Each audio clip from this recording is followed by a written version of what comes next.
If you have osteoporosis, your doctor gave you the wrong exercise advice. Things like walking, yoga, hiking, Pilates, Tai Chi might be good for health, but they don't rebuild bone. Bones only grow when you follow these three specific rules. In the next few minutes, I'll show you all three and how to use them. My name is Igor. I help adults over 50 improve bone density without medications. You see, yes, things like walking, yoga, and cardio are very good for you, for your overall health, for your heart health, for your mental health, etc. However, what they don't do is they don't strengthen bones. Why not? For three major reasons. One is they all produce low force. They might be difficult, but the force is still low. It's just you do it long enough to make it difficult. Furthermore, there is no progression in terms of bone. And lastly, there is the wrong muscle pull.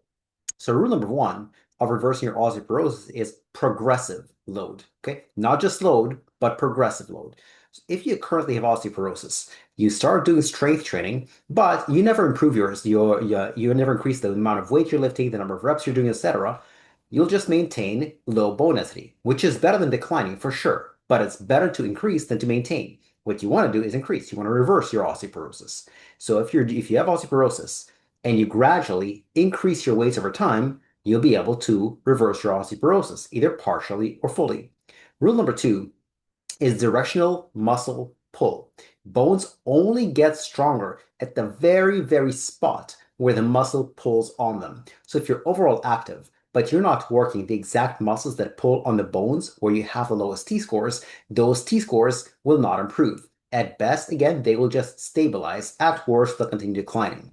And rule number three is you want to do real world balance training. What I mean by real world is in the real world, your feet are on stable ground, not on unstable surfaces. This is the real world for you if you're a surfer, skateboarder, or skier, or a snowboarder. Then you can do unstable surface training. Other than that, there's not much use to it in terms of real world carryover. Much better to do stuff that actually carries over to the real world. A very large percentage of cases of falls actually happen to the sides, not to the front and back. And so you want to train sideways stability. And there are a few ways of doing that.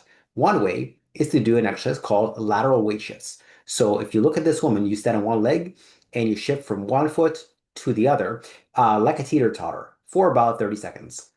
Another way to do it is standing hip abductions. You stand on one leg and you move your other leg out to the side and back towards the midline, out to the side and back towards the midline. What that forces you to do is it forces the ankle to adjust to constantly shifting centers of gravity. And last one is the heel to toe walk. This is the test that the police make you do when they think you're drunk.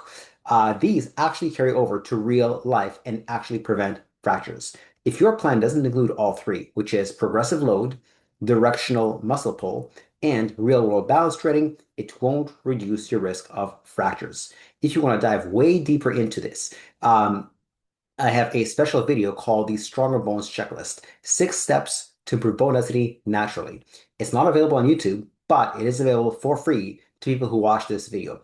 If you click on this link on your screen right now or in the description below, you'll be able to go to that to that video and download it for yourself.